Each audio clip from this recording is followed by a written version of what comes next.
Sean todos bienvenidos a nuestra jornada por la vida. Estábamos esperando este momento y antes de iniciarlo necesitamos que silencien sus celulares para que no hayan interrupciones durante la jornada.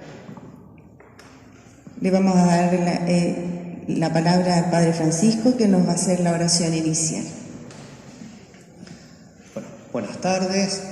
Bienvenidos todos, en especial los papás de catequesis, ¿no? Que como parte de la preparación que tienen normalmente sábado a sábado a esta hora, van a participar también en nuestra jornada. Vamos a ponernos en la presencia de Dios, en el nombre del Padre, y del Hijo, y del Espíritu Santo. Amén. Ven, Espíritu Santo, llena los corazones de tus fieles, y enciende en ellos el fuego de tu amor. Envía, Señor, tu Espíritu, y todas las cosas serán creadas, y renovarás la faz de la tierra. Dios te salve María, llena de gracia, el Señor es contigo, bendita eres entre todas las mujeres, y bendito es el fruto de tu vientre, Jesús. Santa María, Madre de Dios, ruega por nosotros pecadores, ahora y en la hora de nuestra muerte. Amén. En el nombre del Padre, y del Hijo, y del Espíritu Santo. Amén.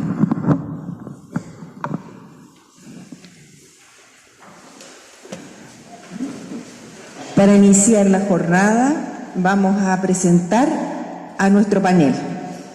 Está formado primero por la doctora Carla Zapata, médico y madre de familia. Nos va a hablar sobre el valor y el inicio de la vida desde el punto de vista de la medicina. Tenemos a nuestro padre Francisco Walker, nuestro párroco, que va a presentar la visión del magisterio de la Iglesia sobre el valor de la vida y el aborto. Y también tenemos invitada a la señora Carolina von Krismar, del grupo Provida CAMI, Centro de Apoyo a la Mujer Embarazada. Así que para darles ánimo y nosotros mismos le damos un aplauso a nuestros invitados.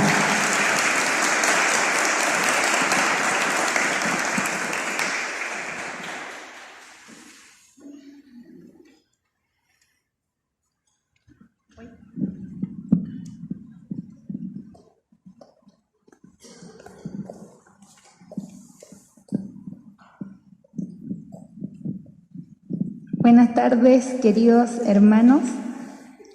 Vamos a hablar sobre el origen de la vida desde el punto de vista, obviamente, biomédico, para empezar, que es lo que me compete. Para mí es un gusto saludarlo en esta tarde y espero que, lo que veamos a continuación sea de provecho, sobre todo no solo en el conocimiento, sino que también en las voluntades y en nuestros corazones. Bien, soy Carla Zapata, como dijo el padre, y vamos a presentar ahora el origen de la vida desde la concepción. Bueno, vamos a ver los siguientes temas. Vamos a definir, ¿verdad?, lo que se trata la concepción, la fecundación y también el feto en sí, que es la vida fetal y su desarrollo intrauterino. Luego vamos a ver el proceso de la fecundación, de en lo que se compone, cómo se desarrolla. Luego la vida fetal, en lo que vamos a ver un video breve de 1 minuto. Y las evidencias que respaldan que el comienzo de la vida parte desde la fecundación. Y finalmente algunas conclusiones sobre el tema. Bien, partamos con las definiciones. ¿Qué es la concepción? Es el proceso, ¿verdad?, biológico de la procreación de un nuevo ser, o sea, la reproducción en sí. Y en la concepción se forma una célula primordial que es el origen de toda vida humana, que es el cigoto, ¿ya? En el cigoto se desarrollará más tarde el feto. O sea, el cigoto es la unidad de vida, podríamos decir, de nuestro organismo.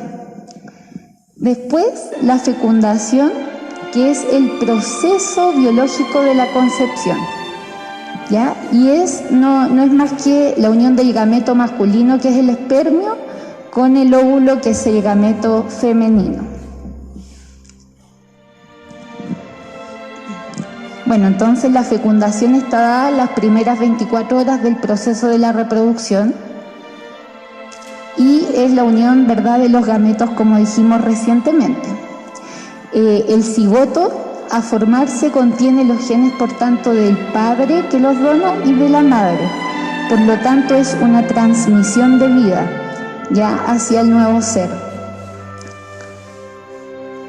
Y está conformado por, obviamente, los cromosomas que contienen en su interior el ADN y los genes que codifican todas nuestras características, tanto visibles como no visibles. Y esto es muy importante porque no vamos a entrar en detalle en genética, pero sí decirles que esto va a codificar como una originalidad en nosotros, es decir, gracias a esto somos seres únicos e irrepetibles. Ahora, ¿cómo traspasamos la fecundación? ¿Cómo el cigoto se convierte en un feto? Y bueno, ahí podemos ver que hay un espermio entrando en el óvulo y ahí se forma el cigoto, y luego el cigoto, podemos ver aquí las figuras de la derecha, que se va desarrollando en las primeras 24 horas, o sea, el segundo uno, por decirlo así, se va desarrollando y se va subdividiendo hasta viajar al insertarse en la matriz del útero, que es el endometrio, y ahí se va a formar una mórula, que es como una morita, y se implanta y se llama blastocisto. Luego pasa a ser un embrión pequeño y después un feto a las pocas semanas. O sea, desde el primer minuto ya hay vida, que es un continuo, no son estadios separados, sino que es una continuidad rápida incluso de desarrollo.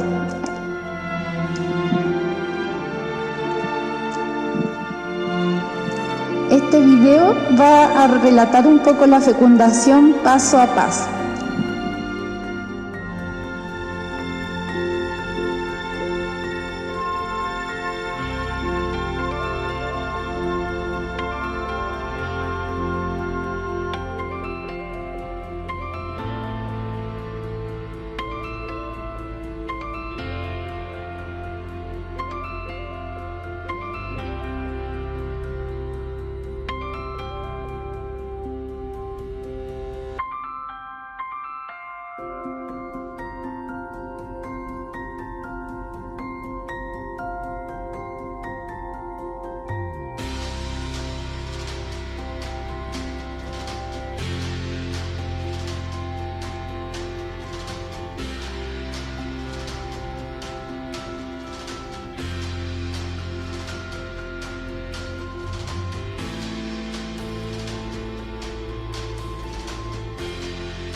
Bien, ahí como vimos, el feto crece rápidamente, o sea, de ser una célula primordial a ser un feto son solo días, ¿ya? Y son procesos maravillosos que ocurren dentro del organismo de la mujer que a veces uno ni siquiera se da cuenta qué pasa.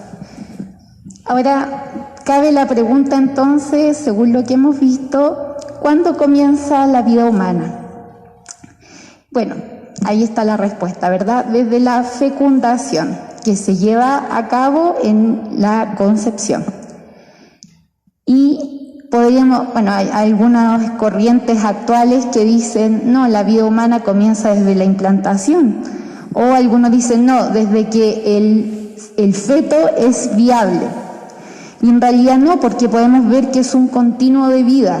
Es decir, la vida parte del minuto cero, por decirlo así, hasta que se va desarrollando.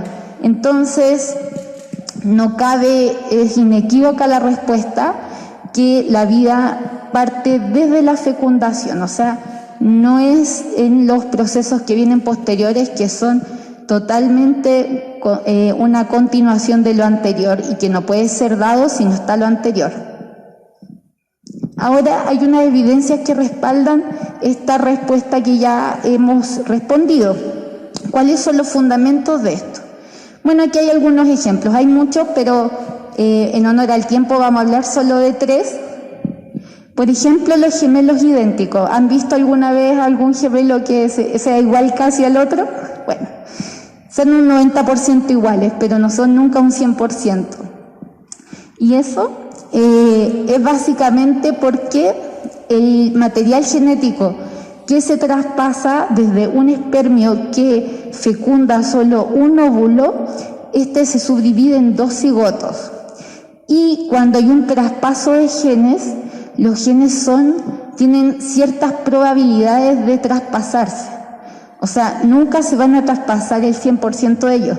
De hecho, si se quiere, la mixtura de ellos es completamente aleatoria, ¿ya? Entonces, algunos siempre tienen una característica distinta al otro, incluso física e interna, por supuesto. Están también los gemelos con uno sanito y otro enfermo, ¿ya? Este es un caso real de la fotito, que es Luca abrazando a su hermanito Cooper en Estados Unidos, que nació con una enfermedad de hemorragia subaracnoidea espontánea. O sea, básicamente le sangraba el cerebro de manera espontánea y desde el minuto 1 lo estaba apoyando. Y en este caso eran gemelos idénticos, pero también aquí el traspaso de genes fue distinto. Ahora, afortunadamente, los dos gozan de muy buena salud y tienen 8 años, así que bien. Y el otro son el hermafrodismo, que se dan plantas también, pero en los seres humanos también hay una alteración en la donación de los genes desde el periodo de la concepción, ¿ya? Entonces, donan tanto genes sexuales masculinos y femeninos. Entonces, a modo de conclusiones, somos únicos e irrepetibles, ¿ya? No somos mera fotocopia, y podemos decir que más que la creación de vida, también es una transmisión de vida que le damos a nuestros hijos. Por lo tanto, el comienzo de la vida es a cabo en la concepción, donde se gesta la fecundación. Producto de la concepción, por lo tanto, es el feto. Y la vida intrauterina, entonces, es un conjunto de desarrollo del cigoto, primero que todo, que es la célula primordial, que se va desarrollando hasta su etapa madura, que es el feto. Y la determinación genética, entonces, contribuye a evidenciar el comienzo de la vida. Por lo tanto, es importante recalcar que los derechos del feto son tan importantes como los derechos del cigoto, ¿ya? Y por lo mismo, el derecho a vivir que tiene todo ser humano. Bueno, nosotros como médicos, cuando nos recibimos, tenemos que decir un juramento, que es el juramento hipocrático, ¿ya? Y bueno, no lo puse muy largo, pero aquí un breve extracto de lo que dice, que muchas veces se nos olvida. Entonces, bueno, recalcarlo, que dice: el régimen que yo adopte será para el beneficio de mis pacientes, de acuerdo a mi habilidad y de mi juicio, y no para dañar a nadie. A nadie le daré una medicina que sea letal, aun si el paciente me lo pide, y tampoco aconsejaré que esto se haga, y especialmente no ayudaré a ninguna mujer a procurar un aborto. Entonces, según esto, como sería una acción antimédica, antiética, tanto la eutanasia como el aborto, y no nos diferencia mucho de los antiguos circos romanos, donde el gobernador o el procurador tenía que decidir por la vía del gladiador o no. Más o menos en nuestro ámbito médico muchas veces nos vemos enfrentados a este dilema, pero ya sabemos que siempre hay que abogar por la vida y por ella. Así que muchas gracias por escucharme, y eso ha sido todo. Y ese es mi hijo Leonardito de 8 meses, que ahí está en la fotito. Así que gracias, muy amable.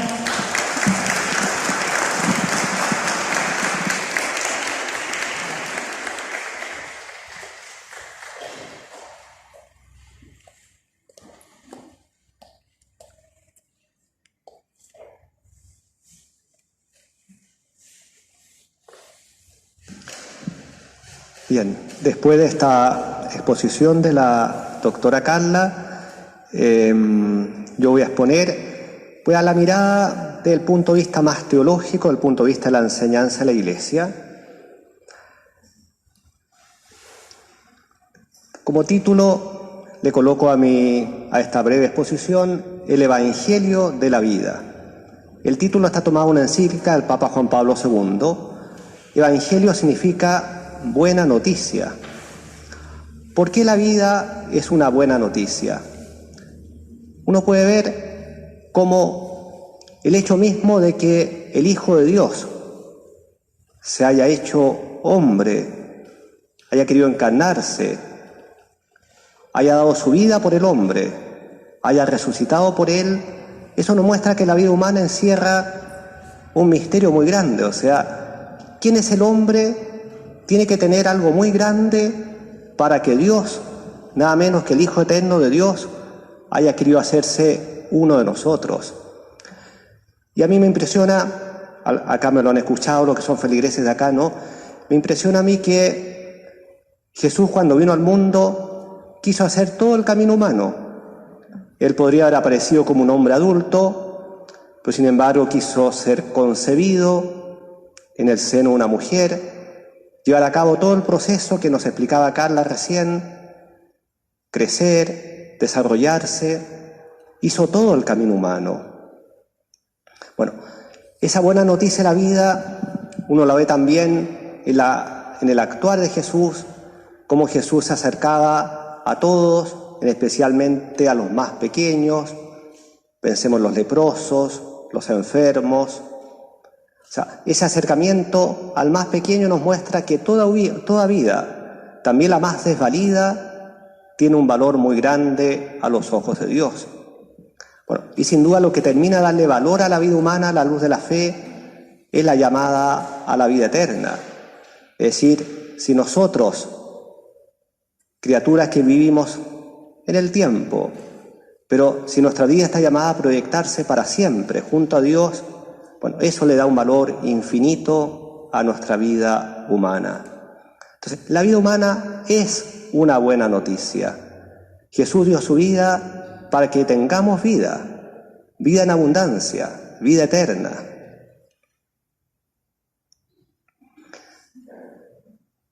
Ustedes saben, dentro de los mandamientos está el 5.º mandamiento que dice no matar. Le voy a leer acá una cita del Catecismo de la Iglesia Católica. Dice: la vida humana es sagrada porque desde el inicio comporta la acción creadora de Dios y permanece siempre en una especial relación con el Creador, su único fin. La vida es sagrada, es decir, tiene un vínculo con Dios. Las cosas sagradas, las cosas sacras son las cosas que están vinculadas con Dios. Es sagrada desde el inicio hasta el fin, porque nunca pierde ese vínculo con el Creador. Y continúa el Catecismo: solo Dios es Señor de la vida desde su comienzo hasta su término.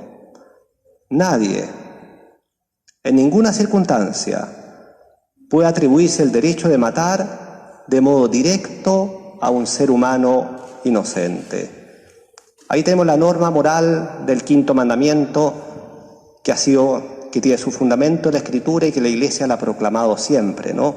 Nadie, en ninguna circunstancia, puede atribuirse el derecho de matar de modo directo a un ser humano inocente. Dice de modo directo porque a veces pueden haber actos que como consecuencia indirecta, no querida, traiga la muerte de otra persona. Pero eso es una consecuencia indirecta que no hemos buscado, que no hemos querido, que no hace parte del acto, ¿no? Es otra cosa. Pero de modo directo, nadie puede atribuirse el derecho a dar muerte a un inocente.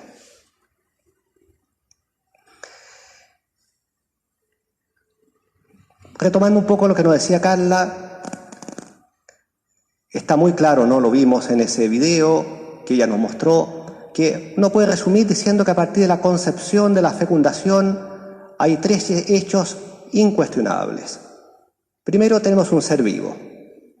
Es clarísimo, ¿no? No es materia inerte, es un ser vivo. Pertenece biológicamente a la especie humana.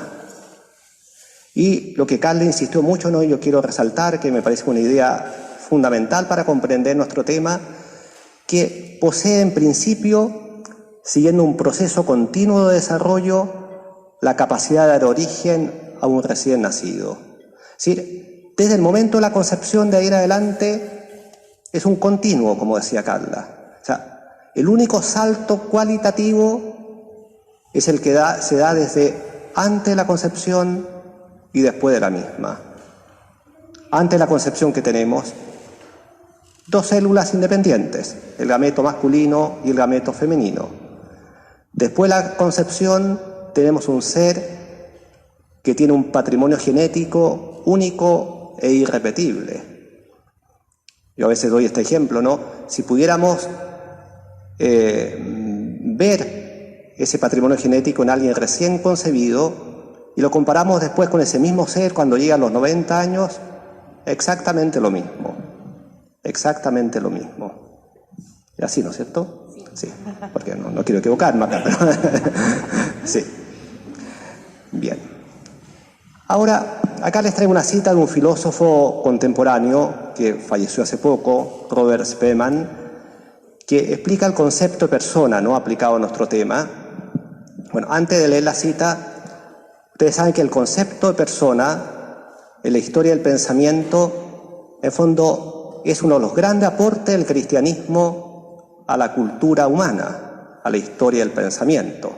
Bueno, y este filósofo dice: no existe un tránsito paulatino desde el algo a alguien.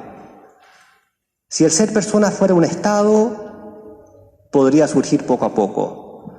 Pero si la persona es alguien que pasa por diferentes estados, entonces lo supone todos. No es el resultado de un cambio, sino de una generación, como la sustancia de Aristóteles. La persona no es un concepto específico, sino que es el modo como son los individuos de la especie hombre. Eso es fundamental, ¿no? O sea, ser persona no es un estado en que uno llegue en un determinado momento, porque si fuera así, significa que antes de eso uno era algo, un objeto. Pero no, la persona es el sustrato que pasa por diversos estados. ¿Sí? La persona humana pasa por el estado cigoto, embrión, feto, niño, adolescente, joven, adulto, anciano.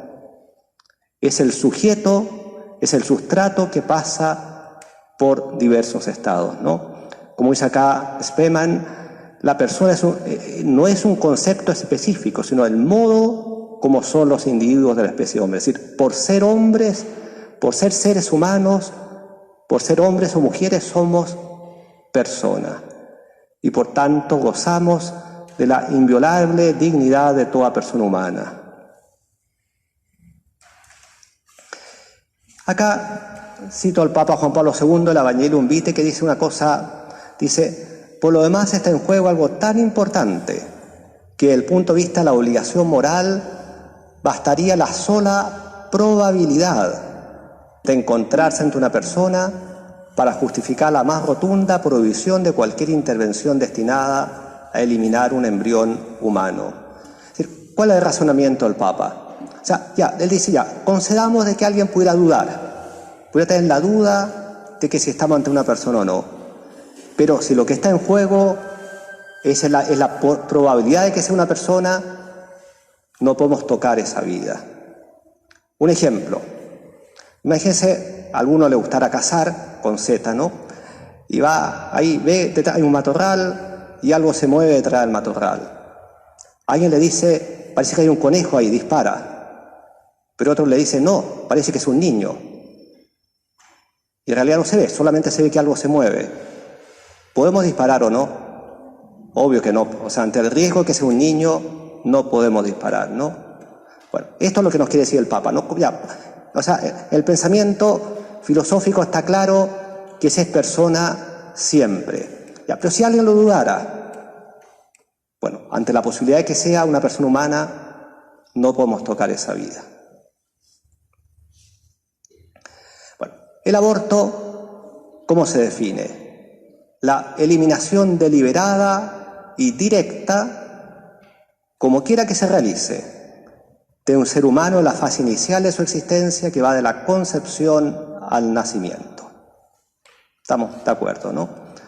Ahora, y la calificación moral, que es quizás lo más importante, ¿no? Dice el Papa, el Evangelium Vitae, ninguna circunstancia, ninguna finalidad, ninguna ley del mundo podrá jamás hacer lícito un acto que es intrínsecamente ilícito por ser contrario a la ley de Dios, escrita en el corazón de cada hombre, reconocible por la misma razón y proclamada por la Iglesia. Ninguna circunstancia, ninguna finalidad, nada podrá ser lícito, algo que es intrínsecamente ilícito, porque es dar muerte, dar término de manera directa, desde arriba deliberada, es decir, consciente, voluntaria, a ese ser humano que goza la dignidad personal. Y acá el Papa habla, dice, esa ley de Dios está ya escrita en el corazón de cada hombre. Por eso que hay mucha gente que no es creyente, pero que reconoce esta norma moral, porque la sabe leer en su corazón. Carla nos leyó una parte del juramento hipocrático. Hipócrates era un médico griego, no me acuerdo, pero antes de Cristo, ¿no es cierto? Del 500 antes de Cristo. Pero ya tenía ese juramento. O sea, porque a veces nos quieren vender como que la oposición al aborto fuera un tema religioso. No, acá no se está jugando de que si hay que ir a misa los domingos. No, eso claro que es un tema religioso, ¿no? El católico va a misa los domingos, bien, pero no se lo puedo imponer al resto. Pero acá está en juego la vida humana, un valor fundamental. Bien, estoy casi en el límite de la hora. Bueno, ahí hay otra cita del Papa Juan Pablo II, me la voy a saltar, pero para terminar acá, algunos puntos fundamentales, y con esto termino, ¿no? Dice, bueno, primero, una ley moral básica. El fin no justifica los medios. Es decir, por muy buena intención que yo tenga, yo no puedo hacer un mal para obtener un bien. O sea, la intención debe ser buena y también el acto en sí mismo debe ser bueno. Segundo principio fundamental, la vida vale por sí misma. O sea, no es que la vida humana tenga valor por la utilidad que pueda reportar, porque es más o menos, porque alguien que sea más inteligente va a valer más que alguien menos inteligente. No. Toda esa lógica de darle más valor a unas vidas que a otras, bueno, era por ejemplo la lógica de los nazis, ¿no? Con las leyes eugenésicas, pero no. La vida humana vale por sí misma, no por las cualidades que pueda tener. Y por lo mismo, no hay ninguna vida que tenga más valor que otra. También, como nos decía la doctora, en un embarazo, el médico está ante dos vidas. la vida de la madre, la vida del hijo, y ambas igualmente valiosas. Muchas de las campañas por la vida tienen por lema: salvemos las dos vidas. Salvemos al niño, salvemos a la madre, ayudemos a la madre. Acá de esto nos podrá hablar Carolina mucho más, ¿no? Y lo último, ¿ante quién estamos en el tema del aborto?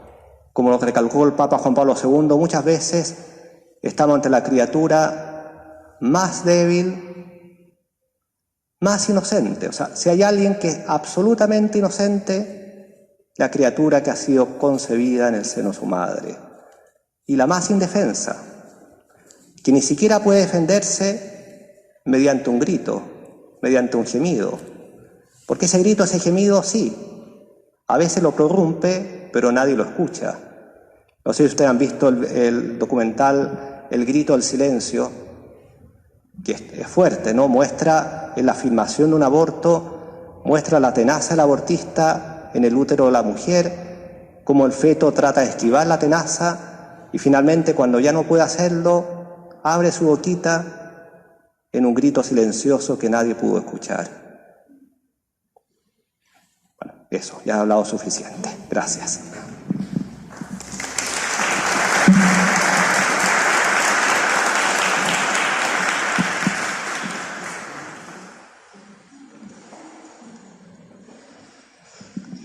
Bueno, buenas tardes a todos. Mi nombre es Carolina.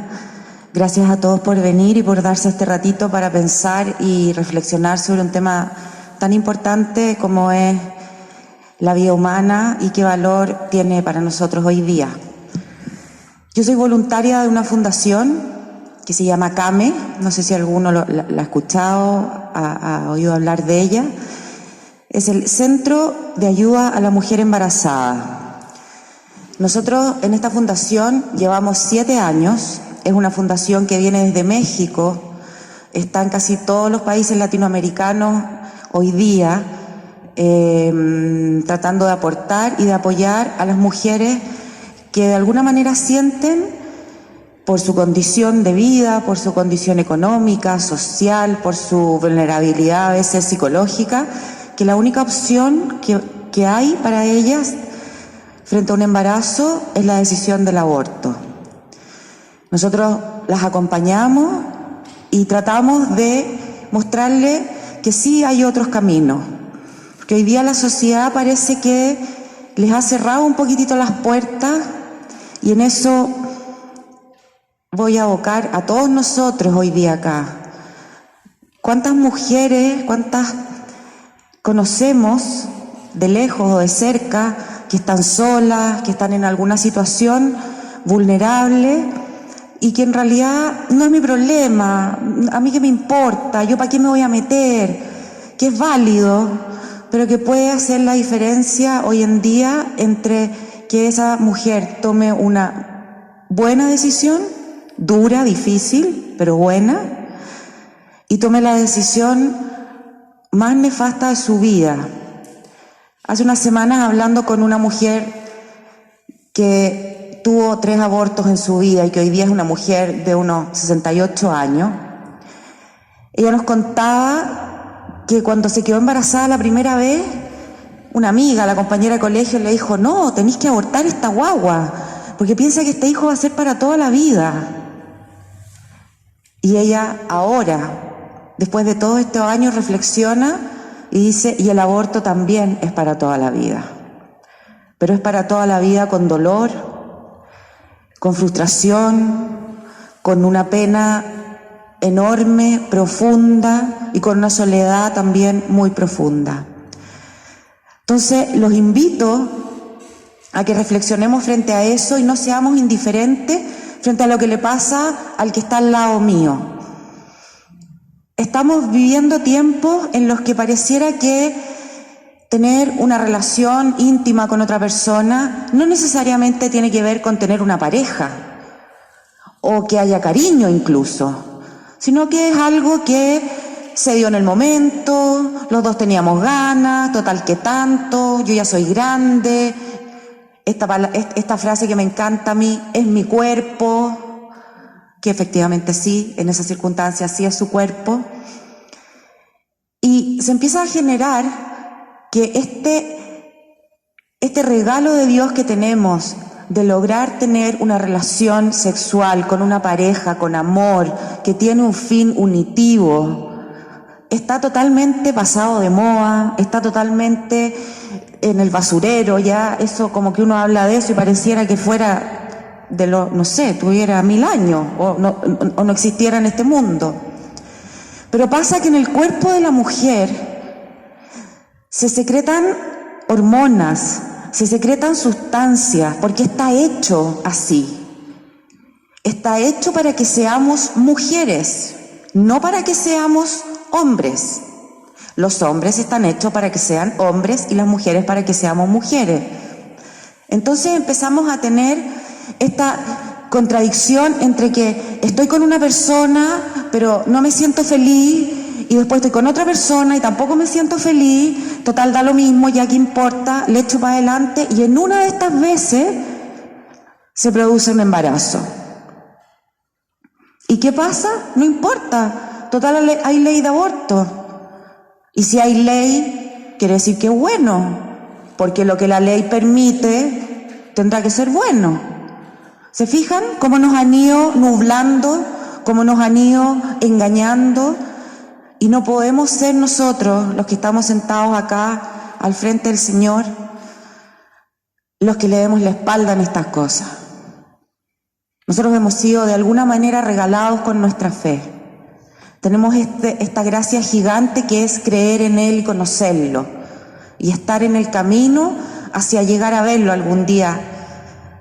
Ojalá así sea. Entonces, es una gran responsabilidad la que tenemos en este sentido, como laicos, como mamás, como hermanas, como amigas, como papás, como hermanos, como tíos, como primos, como compañeros, de hacer ver esta realidad. El padre decía algo que nosotros trabajamos mucho en la fundación y que tiene que ver con el salvemos las dos vidas. Salvemos las dos vidas significa sinceramente salvar a esa mamá de lo que va a vivir desde el momento que va a decidir hacerse un aborto en adelante.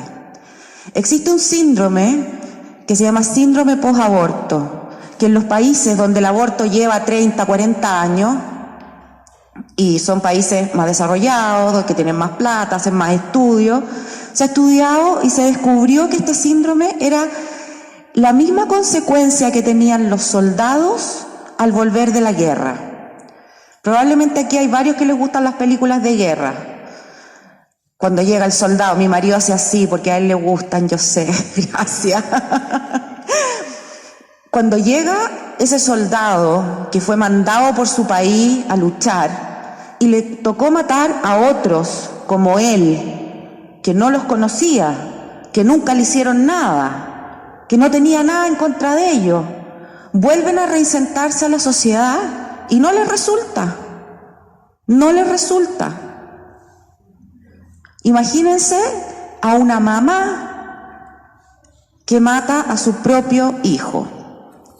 ¿Cuáles son las posibilidades de que ella se vuelva a insertar de manera amable y positiva en la sociedad? Muy bajas, muy bajas.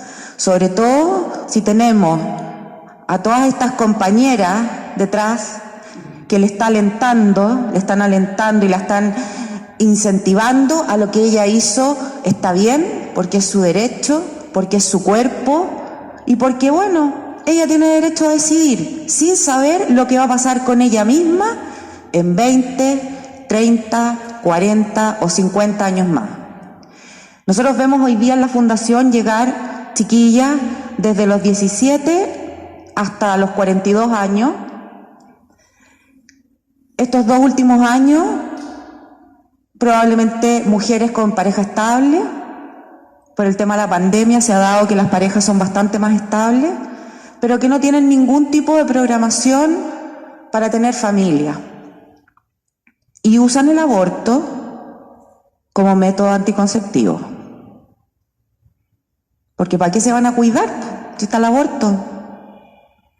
Entonces, es el momento de que nos pongamos en camino y más allá de ponernos banderas y sacar la voz y gritar, empezar a mirar con mucho cariño y misericordia a nuestro alrededor, empezar a levantar las antenitas y ver quién me necesita, cómo me necesita, y saber dar ese buen consejo, que no siempre es fácil, que es lo que nosotros les decimos a las mujeres cuando llegan a nuestra fundación. Todos los problemas que tú me estás diciendo, nosotros no te los vamos a poder resolver. Te vamos a ayudar, vamos a buscar la manera, no te vamos a dejar sola, te vamos a acompañar. Eso sí, no vas a estar nunca más sola, pero no vas a tener este otro gigante problema en tus espaldas con el cual vas a tener que vivir toda la vida. Pongamos ojo a lo que vemos, a lo que escuchamos, a lo que nuestros hijos ven y escuchan. ¿A quiénes estamos siguiendo? ¿Quiénes son nuestros referentes? Desde la música hasta las películas. Yo sé que es entretenido el reggaetón, ciertas corrientes, son entretenidas y a los chiquillos les gustan. Pero pongamos ojo de no dejar que esa sea la única posibilidad para ellos. Existen otras posibilidades. Nosotros las conocemos. Cada uno que está aquí las conoce. No nos quedemos callados. No solamente por esa guaguita. Esa guaguita probablemente va a nacer en un hogar donde va a tener muchas dificultades. Hagámoslo por esa mujer que merece tener una buena vida. Y que alguien le diga, sí, hay otra opción al aborto. El aborto no es la única opción. Y no porque sea ley, es buena. Gracias.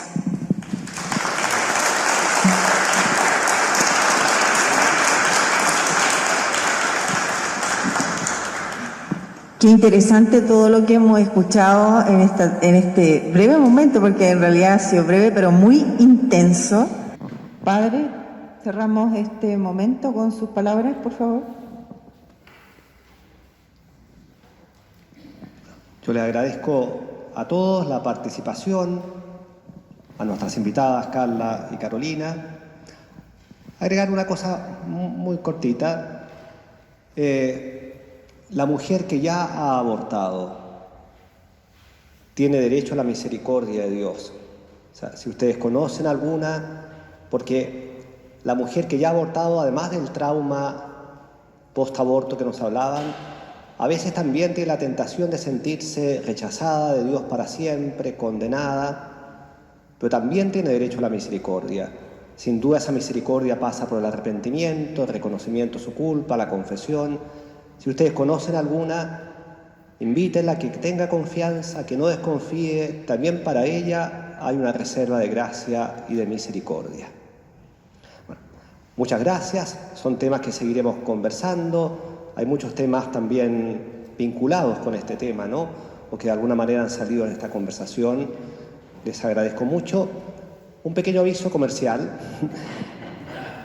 Me llegaron hace un tiempo unos pocos ejemplares de un libro de una argentina, una joven activista pro vida argentina, se llama Guadalupe Batallán. Son dos libros muy buenos. Ella habla desde la perspectiva argentina, pero los argumentos que da son los mismos en todas partes, porque en fondo la propaganda abortista es la misma en Estados Unidos, en Argentina, acá en Chile, no cambia mucho, ¿no? Entonces, son dos volúmenes. Uno se llama Hermana, date cuenta, no es revolución, es negocio. Trae muy buena argumentación, ¿no? Como para profundizar. Y el segundo, Acá no se rinde nadie, pasa revista un poco a América Latina, la situación en los distintos países, también alude a Chile, para que, bueno, sepamos en qué estamos, ¿no? En qué estamos. Son pocos los que tengo, se van a ofrecer muy barato para lo que son, ¿no? A 5.000 pesos cada uno. Quien esté interesado, Isabel está allá atrás, póngase pie, Isabel, ahí levantó la mano, ahí ella lo está ofreciendo, y si te faltan, Isabel, acá hay dos más, ¿no? Eso. Bueno, hagamos una oración para concluir.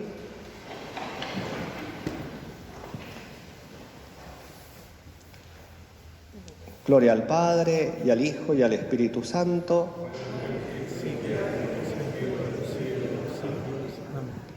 Me impresiona mucho que el Papa Juan Pablo II, en este tema y temas afines, siempre veía que había una batalla espiritual, que era una batalla contra el espíritu del mal, ¿no? Por eso yo creo que también tenemos que rezarle de modo muy particular a San Miguel Arcángel, damos la comuna de San Miguel para que él arroje lejos al espíritu del mal. San Miguel Arcángel ruega por nosotros. Les doy la bendición, el Señor esté con ustedes. Los bendiga Dios Todopoderoso, el Padre, el Hijo y el Espíritu Santo. Amén. Muy buenas noches, nos vemos en la misa si Dios quiere.